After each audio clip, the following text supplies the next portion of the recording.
안녕하세요, 건프로입니다. 식객 허영만의 백반기행이라는 프로그램을 아시는지 모르겠어요. 아마 제 채널을 구독하고 계시는 분들은 대부분이 알고 있지 않을까 싶어요. 이유는 이 해당 프로그램을 시청하시는 분들의 나이가 40대를 주를 이루는데 제 채널의 구독자 나이 비율 역시 40대가 가장 많거든요. 10대, 20대 분들은 거의 보지 않는 프로그램이기도 하고요. 저도 가끔 보는 프로그램인데 의외로 시청률이 높아서 놀랐어요. 지금 보시는 이 화면이 9월 마지막 주 시청률인데 4.6%나 되죠. 18위인 아내의 맛 스페셜보다 높은 수치예요. 추석 특집으로 진행된 보이스 트롯보다도 잘 나오는 수준이고요. 허영만 씨가 좋아서 보시는 분들도 있을 테고, 아니면 오늘은 어떤 백반이 나올까 싶어서 보시는 분들도 있겠죠. 우리나라 사람들은 대체적으로 백반을 선호한다는, 좋아한다는 기사를 본 적이 있어요. 꽤 오래된 기사여서 객관적인 자료는 잘 기억이 나진 않는데 30대에서 50대 사이의 응답자에 대한 설문조사였어요. 본인이 좋아하는 음식을 물어보고 거기에다가 백반을 대입해서 어느 것을 더 자주 소비하는지 선택하는 거였죠. 응답자의 70% 이상이 백반을 꼽았던 것 같아요. 그중 세부 메뉴로는 김치찌개가 참 압도적이었고요. 사실 우리가 백반을 좋아하는 이유는 당연하다고 봐요. 태어나서 처음으로 젓가락질, 숟가락질을 할 때 먹는 게 백반이니까요. 뭐 여러 가지 반찬과 밥을 먹는, 아니 뭐 처음에는 김에다가 좀 싸먹겠죠. 이가 다 나진 않았으니까요. 어쨌든 어렸을 때부터 엄마가 해주시는 밥을 먹고 자랐을 터이니까 커서도 이런 밥상이 그리워지는 것 같고요. 그래서 허영만 씨의 백반기행에서도 어머니의 손맛이라는 키워드가 자주 등장하고 늘 푸짐한 인심으로 환영을 받죠. 꼭 촬영을 하고 있어서가 아니라 말이에요. 저도 백반을 참 좋아라 하는데요. 와이프와 둘 다 일을 하기 때문에 집에서 밥을 해먹는 경우가 그리 많지 않아요. 그러다 보니까 밖에서 자주 사 먹게 되는데 거의 비중이 80% 이상 백반을 먹곤 해요. 주말에나 가끔 특별식을 먹고요. 그만큼 물리지도 않고 뭐 가격도 저렴하면서 제일 만만한 음식이에요. 주변에 장사를 하고 계시는 분들도 여지없이 어떤 음식, 어디에서 주로 식사를 하느냐고 물어보면 백반집이 그렇게 많아요. 기사식당을 포함해서 말이에요. 그들의 넉넉한 인심에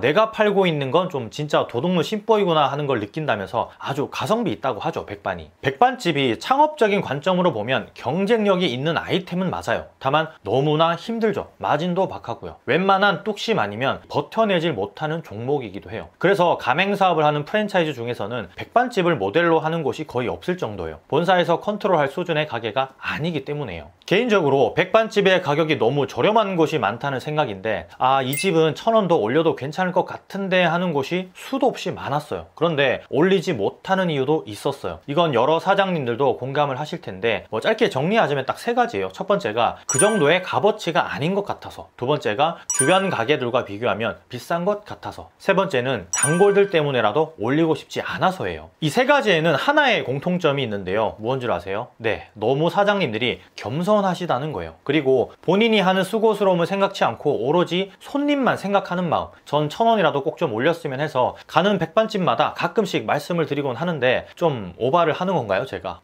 이 영상을 보는 백반집 사장님들이 계시다면 객관적으로 한번 판단을 해보시고 참고를 해주셨으면 좋겠어요. 1,000원을 올리셔도 충분히 가치 있는 음식을 팔고 계시다는 걸 아셨으면 좋겠다라는 말이에요. 예전에 한번 백반집 창업에 대해서 이야기했다가 문매를 맞은 적이 있어요. 사람들이 선호하는 메뉴이긴 하지만 뭐 남는 것 없다, 일이 힘들다, 운영이 까다롭다 등등 많은 의견들이 달렸었죠. 맞아요. 이 남는 것도 없고 일도 힘들어요. 운영은 이루 말할 필요도 없이 까다롭죠. 이 매번 반찬을 바꿔줘야 하고 매일 새로운 걸 만들어내야 되니까요. 그만큼 비교적 쉽게 운영 가능한 식당들이 많아졌다는 거예요. 아주 오래전 식당 창업은 대부분 백반집이 기본 베이스였어요. 어느 정도는 백반집의 스타일에서 조금 바뀐 형태의 음식점이었는데 불과 10년 전으로 해서는 아예 그 형태가 달라져 버렸죠. 밑반찬이 나오지 않는 단일 음식이 대세를 이루고 창업자들 사이에서도 좀 편하게 운영할 수 있는 것들이 점점 더 인기가 많아지고 있어요. 그러다 보니까 막상 운영을 해보면 편하다고는 했는데 내가 생각하는 편안함과 본사에서 이야기하는 편안함에서 차이가 생기기 때문에 오래 버티질 못하는 경우가 최근에 많이 또 생겨나고 있고요. 매출은 둘째치고 식당 운영이 힘들어서 또 고돼서 버티질 못하는 사람들이 늘어나고 있다는 뜻이에요. 실제 모 언론사에서 정년 퇴직 후 외식업에 도전한 사람들을 대상으로 설문조사를 한 결과에 따르면 거의 절반 정도가 식당 일이 힘들어서 가게를 내놨다라는 응답을 했어요. 매출이 안 나오는 경우도 많았지만 거의 비등비등했다는 거예요. 재밌는 건 백반집은 매출이 많이 남아도 남는 게 많지 않다는 기타 의견이었어요. 백반집의 마진율은 대략 얼마나 될까요? 식당의 기본 마진율이 뭐 25%에서 35%라고 치면 많은 백반집이 20% 이하의 마진을 남기고 있어요. 물론 식자재 관리가 잘 되지 않아서 뭐 마진율이 낮게 책정될 수도 있는 문제이지만 이런 계산들을 주로 별도로 안 하고 있는 것도 백반집이 비율상 참 많아요. 식재료 구입이며 관리가 많이 까다로우니까요. 그 종류가 많다 보니까 일일이 하나하나 신경 쓰지 못하는 거죠. 얼마 전 백종원의 골목식당에서도 공릉동에서 백반집을 운영하는 사장님이 나오셨죠. 맛있고 저렴하다고 백종원 대표가 칭찬을 했지만 뭐 남는 게 없을 것 같은데 라는 생각으로 이것저것 솔루션을 줬어요. 백반집을 운영하시는 분들이 그만큼 마진 생각지 못하고 식당을 운영하는 경우가 많다는 반증이기도 한 것 같아요. 요즘은 캐주얼 백반 스타일이 많이 보여요. 더 본가의 제순식당, 그리고 원할머니의 반상, 또 계절밥상 1인 반상 등등. 기사식당이나 일반 백반집처럼 반찬을 무한 리필로 계속 먹을 수 있는 게 아니라 한 상에 딱 차려져서 나오는 스타일이에요. 백반이긴 백반인데 좀 더 깔끔해 보이고 차림새에 중점을 둔 거죠. 마진율은 일반 백반집보다는 높은 수준이고요. 가격도 그리 저렴하진 않아요. 백반집보다 1,000원에서 2,000원 정도는 더 비싼 편이죠. 이런 트렌드의 변화를 보다 보면 백반집을 운영하시는 분들이 조금만 더 가격을 높일 수 있는 조건을 갖추면 좋겠다라는 생각이 들어요. 일하시는 것만큼은 가지고 있는 가치만큼은 가격을 받아야 하니까요. 뭐 제 개인적인 의견이지만 말이에요. 식당 일은 참 힘들고 고돼요. 특히나 백반집은 더더욱 그렇고요. 역설적인 건 이런 힘들고 고된 백반집은 젊은 사람들보다 어머니 세대들이 많아요. 젊은 사람들은 좀 쉽고 빠르고 돈이 많이 남는 걸 선호하니까요. 어머니 세대들은 그저 본인이 가진 손맛 하나에만 집중해야 하기 때문에 백반집을 하는 거고요. 얼마 전에도 어느 한 어머님분이 고민을 토로하신 적이 있어요. 가진 게 반찬을 만드는 기술밖에 없는데 백반집이라도 하나 차릴까 한다고 말이에요. 그런데 잘 될지 안 될지 너무 고민이라고 하시면서 한숨을 푹 쉬시더라고요. 이 어머니라고 표현을 했지만 60대가 훨씬 넘으신 분이셨어요. 결국 이런저런 상황이 맞지 않다고 판단해서 겨우겨우 제가 만류를 하긴 했지만 이럴 때마다 참 안타깝다는 생각이 들었어요. 우리나라 사람들이 백반을 선호하는 건 어쩌면 당연한 이유들밖에 없는 것 같아요. 그럼에도 불구하고 백반집이 돈을 못 버는 건 참 안타까운 일이고요. 물론 돈을 아주 잘 버는 것도 있겠지만 대체적으로 운영이 힘들다는 건 모두가 인정할 수밖에 없는 것 같아요. 이 영상을 백반집을 운영하시는 분들이 얼마나 보실지 모르겠지만 늘 맛있는 식사를 제공해 주셔서 감사하다는 말씀 좀 전하고 싶어요. 앞으로도 잘 부탁드릴게요. 가격도 다시 한 번 더 좀 판단을 해서 조금 올리셔도 되니까 너무 눈치 안 보셨으면 좋겠어요. 그럼 이만 건프로 물러갈게요. 감사합니다. 많이 파진 하루 되시길 바랍니다.